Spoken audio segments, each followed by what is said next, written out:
یہ میں اس لیے کر رہا ہوں بات کہ بہت سارے ان سے ڈالر کھانے والے اور ان سے مال کھانے والے مولوی اور پیر جنہوں نے اپنی خانقاہیں بچائیں،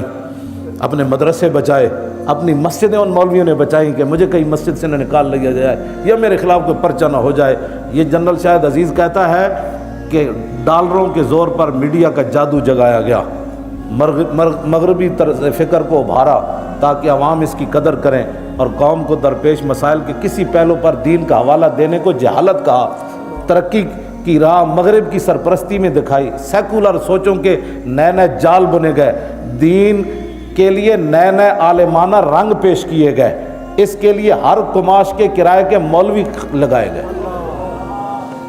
اس نے لکھا ہے، کہتا ہے اسی کوئی تھوڑا ہے، اسی بڑے بڑے مولوی خریدے، نئے نئے مولویوں نے سوچاں دیتیاں، تم کہو اسلام امن کا درس دیتا ہے، تم کہو کہ جناب اسلام تلوار سے نہیں پھیلا اور حضور کی تلوار کی نفی کر دو تم۔ ہاں جی،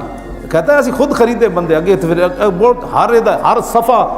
خون دے آنسو نالے نے لکھیا، آخر چلو جاگ ہی پیا۔ لیکن افسوس یہی ہے مجھے آتا ہے کہ جب یہ سیٹوں پر ہوتے ہیں نہ کبھی ان کو دین یاد آیا، نہ کبھی غیرت یاد آئی، نہ امت کا فکر یاد آیا۔ یہ جب ریٹائر ہوتے ہیں، فوجی ہوں، جج ہوں یا وکیل ہوں، پھر اسلام کی باتیں کرنا شروع، جب آگے نظر آتا ہے نا آخرت کی طرف کہ اب تو کوئی پلے چیز ہی کوئی نہیں، اب تھوڑا سا کوئی اسلام کا بھی کر لو، لیکن ایسے تو اسلام نہیں نا بات بنتی، بات تو اور ہے۔ ہن ذرا سنو، پرویز مشرف دے دور وچ کی ہویا، 2006 وچ جدو ایتھے آیا، میری ریٹائرمنٹ کے بعد مارچ 2006 میں جن دنوں نیب میں میں تھا، امریکہ کے صدر حضرت جو کچھ ہو لکھا میں پڑھ رہا، حضرت جارج بش اسلام آباد تشریف لائے، رات کو پریزیڈنٹ ہاؤس میں کھانا ہوا اور ایک ثقافتی پروگرام پیش کیا گیا۔ پروگرام میں پاکستان کی تہذیب پر ایک نگاہ ڈالی گئی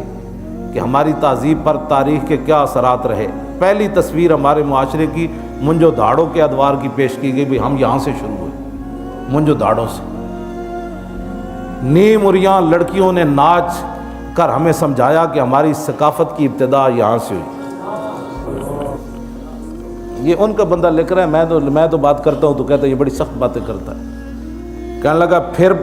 بتایا گیا کہ الیگزینڈر کس کہتے ہیں، اس کے آنے سے ہم نے پھر ایک نیا رنگ حاصل کیا، اس رقص میں فیشن بھی بدل گیا اور لباس بھی مزید سکڑ گیا، یعنی جڑا تھوڑی بہتے انہوں نے پائے سی تھوڑا مزید سکڑ گیا۔